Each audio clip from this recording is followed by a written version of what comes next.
How to fix when keeps restarting on Samsung A08. Let's start the video. First of all, if you want to fix this problem, so restart phone, just click and hold side power button and volume down button at the time. Click on this restart icon. Again tap on this restart icon, your phone is restart. After restarting, enter phone pin. You will see your problem is solved. But if it not solved, if you want to fix this problem, go to app library. Here click on settings app.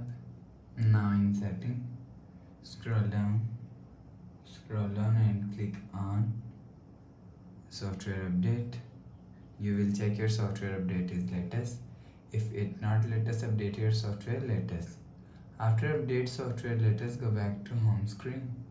You will see your problem is solved. But if it doesn't fix this problem, go to app library. Here click on settings app.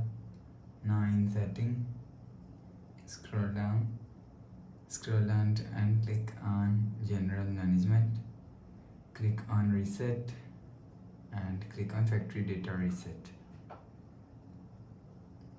Click on reset and enter phone pin.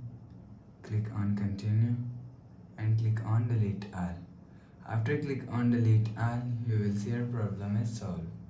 So please subscribe for more new latest videos. Thanks for watching.